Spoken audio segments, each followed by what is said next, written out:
Hello, everybody. It's Daniel here, and welcome to Emotional English Podcast, the podcast where you learn an English language effortlessly, emotionally, fulfilled with energy, and of course, positively. Welcome, everybody. Another day, another chance to learn English, isn't it? And today, I've prepared another podcast episode for you guys. It's going to be our philosophy dive category. And we will discuss philosophy. And this is one of my favorite podcast episodes because this is about my favorite philosophers, right? Plato. Plato is one of my favorite philosophers. I'm an idealist, I guess, and that's why I love Plato. Government or Federation, how he called his book. It was amazing. And I've learned a lot from the idea of Plato. So many ideas of Plato promoted me and got some interesting insights in my life. And today I have the topic is called Beyond the Shadows, the ideas of Plato. And before we start, I want to promote my emotional English community on Telegram. So if you're interested in English learning, if you want to join our community, just do this. We have our links down below where you listen to your podcast. If you're curious about the donation, so you can support our podcast on Boosty channel or by the direct bank transfer. If you can do it, go ahead. You're very welcome to do so. We're inspired by your donations, and it makes the podcast better. I have more motivation to make episodes for you guys if you support us. And we've started our emotional English club meetings, right? It's good. Now we communicate in a little group and we discuss and learn English all together with interesting topics. If you are curious about it, send me the direct message. Now we already have a group, but if something is happened again, something similar happened again, maybe I will start another group and you can join with us, right? It's kind of good. Let's go back to our topic. And as we said before, Beyond the Shadows, the ideas of Plato. First of all, I want to show you a couple vocab first. And that's going to be interesting because these words are very philosophical, right? They're giving us some knowledge about life in general. And I think it's pretty interesting. So let's start. So the first word is essence. Essence. What is essence? Do you know? Yeah, it's something that is very important, right? It's the most important quality or basic nature of something. For example, we can use example like the essence of life, the essence of the message, the essence of an idea, right? It's something general, right? And we discussed today the topic of Beyond the Shadows. So the essence of an idea of Plato, right? We have a couple ideas here showed or explained, and we will try to learn the essence, the main part of this idea. The essence of life. What is the main idea of life? The essence of love. What is the main part of love? So you can use this word in a different situations, right? For example, the essence of her message was that we should all be kinder, right? So imagine the person is making a speech and this message was very motivational. So, and the essence of the message was that we should be kinder, all be kinder, right? It's a good, nice promotion of an idea, the essence of something. The next word I want to show you is the word perceive. It's a verb, right? So to perceive something, right? And if you're perceiving something, you usually understanding something or you becoming more aware of something and you use your senses like your eyes or your ears, right? So you perceive or noticing something what you haven't heard before or haven't learned before, right? You can perceive the new information, right, by your eyes, right, or by your ears, right, or by your touching experience, right? So when you're perceiving, you're getting closer to something bigger. And for example, I could perceive a change in his attitude, right? It's another example. So I can see the difference, right, in the person's attitude or behavior, right? I could perceive a change in nature of people's lives, right? Now I see that some people go and destruct or destroy their lives, right? But some people, they perceive some changes and they see the good changes in their life. And I perceive the situation. I understand the situation, right, on the top of it. I hope it was understandable. Let's go to the next word. It's the word abstract. It's an adjective. So when we describe something as abstract, it means that is just idealistic, right? Abstract, it's not material, right? So, and when we discuss philosophy in general, it's all abstract ideas, right? Abstract, you can imagine this, and as Plato would say, it's existed or existing in a form of an idea, and it lives in the world of an idea, right? And I like this abstract thinking because you can think deeper than physically, right? I think it's more overall, you can learn more with an abstract ideas and then implement some abstract ideas to improve your material physical life, right? For example, the truth and beauty are abstract concepts, right? What is truth? We all have different perspective. And I would say when something is objective, it's not abstract. It's very material. When something is subjective, it's very abstract, right? Next word is the word eternal. It's an adjective, another beautiful adjective, eternal life, right? What does it mean? It means it's lasting forever. It's existing forever with no end. It's endless. When something is endless, for example, eternal life, right? The soul has an eternal life. It means it lives forever. The body dies after 100 years or more, a bit more, but the soul is eternal. That was the idea of Plato, that all ideas are eternal. So all ideas live in a particular world. It's called the world of idea or something similar to this. And this is eternal idea. This is something long-lasting, forever-lasting, endless, okay?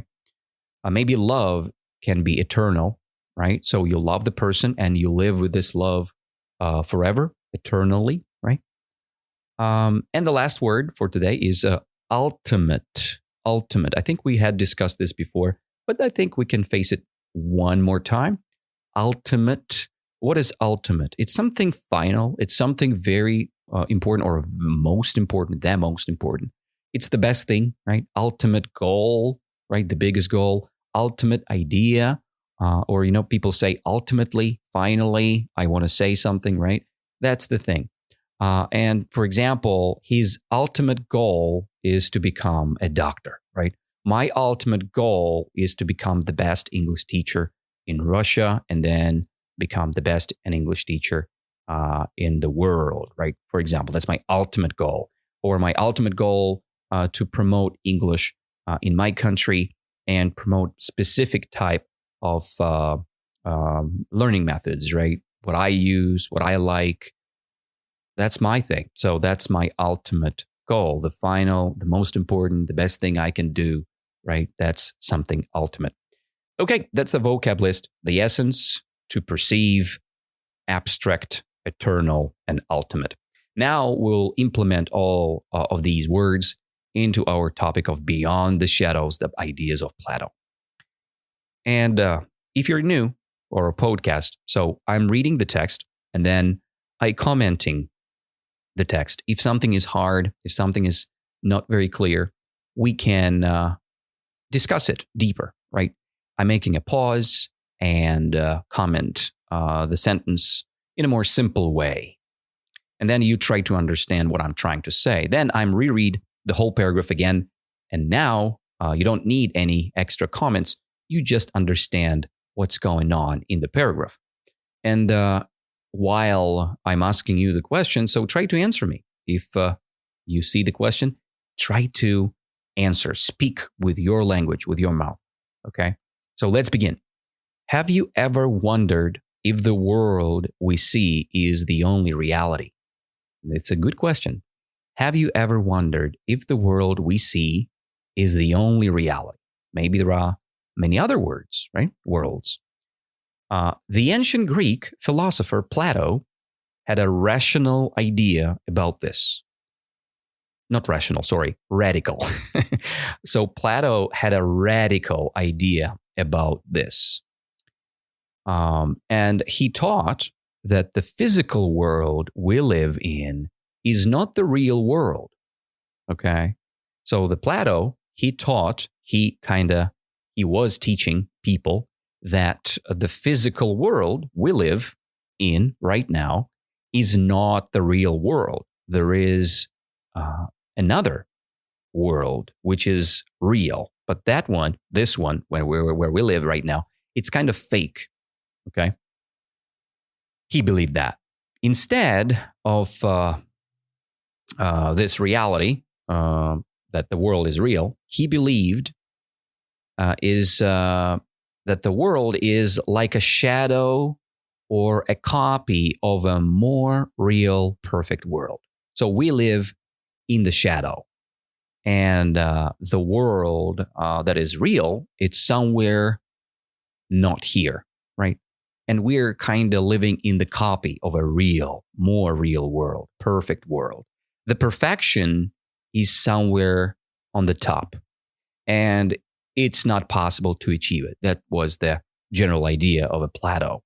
So you always try to perceive something, but you will never achieve it, unfortunately, because perfection is unachievable in the world of shadow or in the world of shadows, right?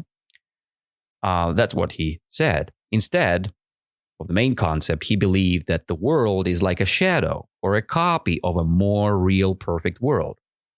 Who believed that? Plato. Plato believed that, right?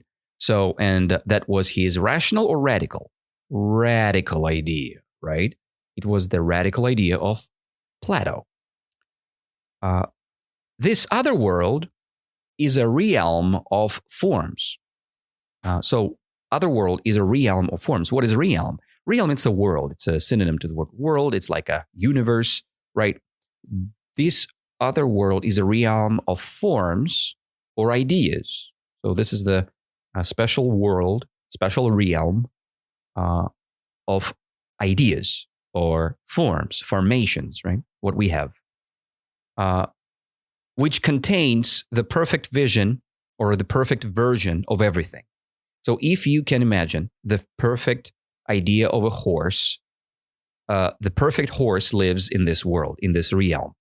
If you imagine the perfect idea of water, let's say the most delicious water you can imagine, it lives not in this shadow world, it lives in this perfect world, right? That's what the Plato believed in. And for example, we have an example here. For example, we see many different chairs in our world, right? Plenty of them. But in the world of forms, there is only one perfect chair that is the essence of all other chairs, right? And from this perspective, we have different chairs in our life. Some chairs are good, some chairs are bad. They're very subjective. If you say this world is this chair is the best, what do you mean by that? Maybe the comfort is the most important thing for you. Maybe the design is the most important thing for you. That's why you say the words like this. So for you, this chair is perfect, but for me, it's not. It means our ideas are subjective. It means they're not the same. They're not objective, right? And there is only one objective thing, is the perfection or the perfect idea of a chair. And Plato believed that there is none of that in this world of shadows. So you cannot find the perfect chair. You will always try to create the perfect chair, but it's always going to be subjective. Let's imagine an iPhone 10 years ago. There was an iPhone, let's say iPhone let's say XS, right? Or iPhone X, right? But then you thought that, oh, that is the best phone ever, right? But it's very subjective because next year somebody had created the better phone and then another one. And then now we have iPhone 17. That one is the best of the best, right? And maybe you think, no, iPhone is not the best phone. Samsung is. Samsung Edge is the best, right? You say that something is the greatest. I say that something else is the greatest. So it's very subjective. If it's subjective, it cannot be perfect, right? It's very subjective. It's not what the ideal is, right? And all of these phones, what we use today, it uses the same essence, the idea of a perfect phone. But this idea is unachievable because you're always developing your phone and there is none of something that you can call perfect. Okay? Because it's only limited in time. Next year, Apple company will produce another iPhone, and that iPhone is not the iPhone that is going to be perfect because this process is unstoppable. Okay? I hope it was understandable. Now, let's try to read just the text I've prepared without my comments. And you try to understand it clearer without my extra comments. Have you ever wondered if the world we see is the only reality? The ancient Greek philosopher Plato had a radical idea about this. He taught that the physical world we live in is not the real world. Instead, he believed it is like a shadow or a copy of a more real, perfect world. This other world is a realm of the forms or ideas, which contains the perfect version of everything. For example, we see many different chairs in our world, but in the world of forms, there is only one perfect chair. That is the essence of all other chairs. Okay, that's the end of the first paragraph. Now let's jump to the second one and let's try to go deeper into the topic. To explain this, Plato told a famous story called the Allegory of the Cave. And that is a very nice story. I think it's the part of, it's a myth, right? And the myth is from the Federation book, right? Or in Russia, we call it the government, right? Government of Plato. And one of the chapters there is this allegory of the cave. Read this. You know, the movie The Matrix is based on this allegory of the cave. You should watch it. You should read this. It's the essential part of the Plato's world. So, to explain this, Plato told a famous story called the Allegory of the Cave. And now we can describe this allegory for real quick. Imagine people trapped in a cave. These people only able to see shadows on the wall, right? These people think, these shadows are real. Everything what these people see, they're trapped. Trapped means they have handcuffs on their hands and they're blocked. They cannot move, right? Because they are trapped in the cave. They're like in a cage. And the only thing they see is the wall in front of them. And there are some shadows on the wall. Shadows, it's like, it's not a real object. It's just when you see the candlelight or the light in general, the shadow gonna be on the wall. It's like a reflection from the fire, right? From the object. It's a reflection. It's a subjective side of the object. And the people think these shadows are real because they see only these shadows. This is how Plato saw our lives. We perceive the world with our senses, right? But we are only seeing shadows of the truth. So let's comment this. First of all, we think, as people, that shadows we see, the shadows is like the world we see around us is real. We really think so. And we perceive this world, that's the word we discussed before, right? We notice the world, we see everything, we understand things deeper with our senses, right? If we taste something, if we eat an ice cream, we understand, oh, it's an ice cream. If we touch something, we think, oh, we touch something, it makes sense. But we only see this as a shadow of the truth. It's just the reflection of something bigger. That's what is the main idea of the Plato. So you cannot touch the perfection. You can only touch the shadow. And most people think that shadow is reality. But in reality, it's not. If one person escaped the cave and saw the real world, they would understand that the shadows were not real. And that's the main general quote. I mean, that's the main general idea of a Plato. So if you would really see the object which create the reflection, this shadow, you would understand that, oh my goodness, everything I had seen in my life was fake because I saw only the shadow. But the reality is that there is an objective side of things, something that is the real truth. And that's what reality is. But we only live in illusion. So all these shadows is just illusion. All the world we live in, it's just an illusion. So for Plato, the real world is made of these abstract ideas like beauty, justice, goodness, right? It's very subjective. What is beauty? Is Marilyn Monroe is the beauty? Or maybe it's the wife of Donald Trump. Or maybe is like whatever beautiful girl popping up in your mind right now. What is beauty? It's very subjective. If it's very subjective, it's not real. It's fake. If you see the beauty itself from one perspective, and I see the beauty itself from another perspective, we see different shadows of something bigger. Beauty itself is ununderstandable, right? We cannot understand the real beauty because we cannot see the object, right? Or objective of the beauty, the main thing of the beauty. The same thing with justice. What is justice? What is true?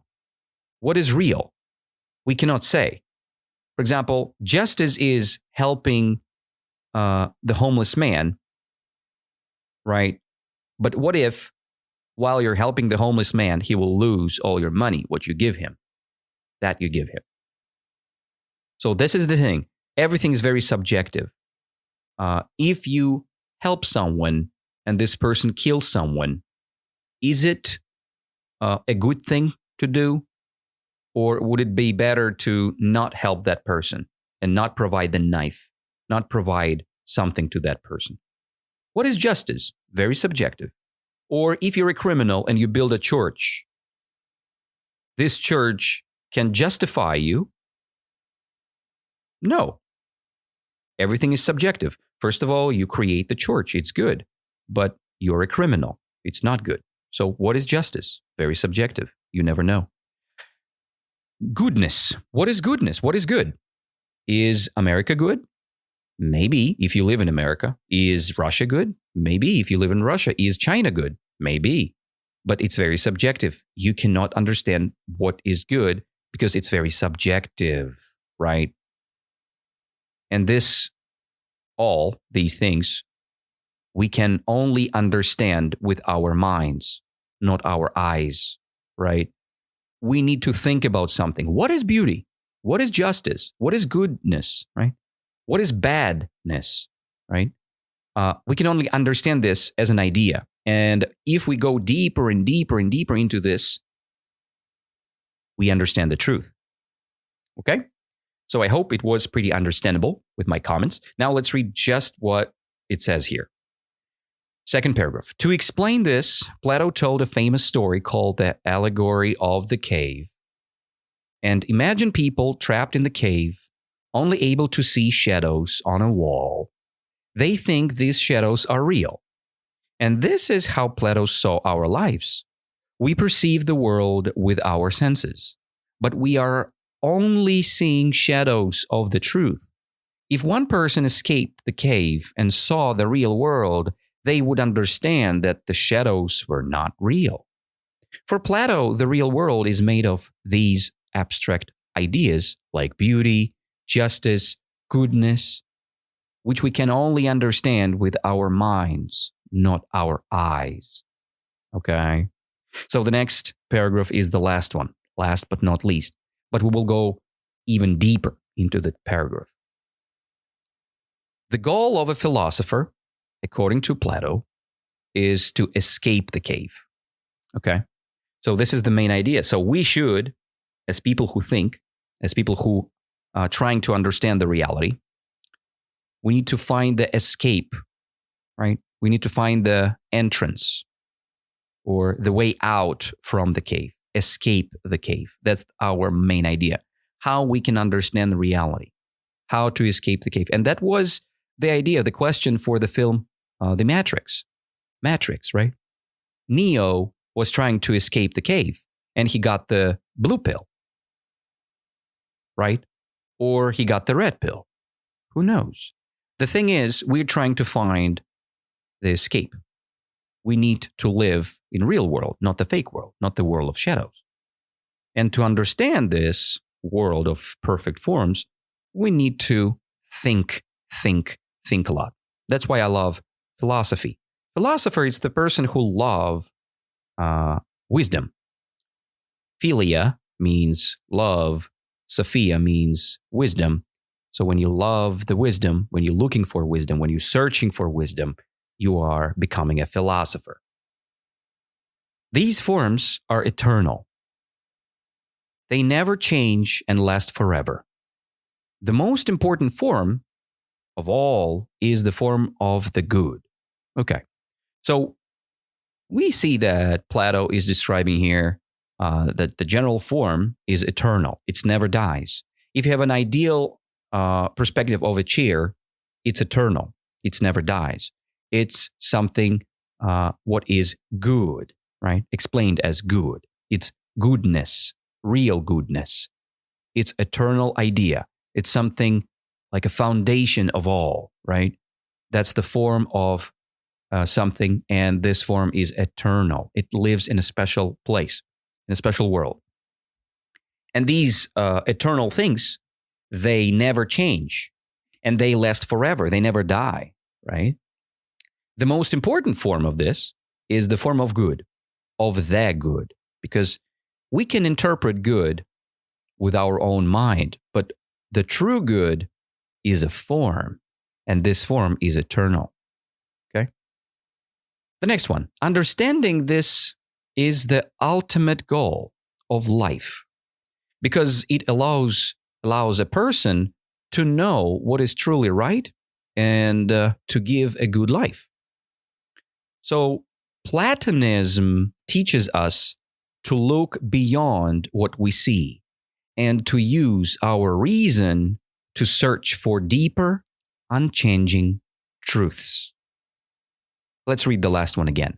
Platonism teaches us to look beyond what we see, to look deeper, to look further that we see, and to use our reason to search for deeper, unchanging truths for an objective. Okay?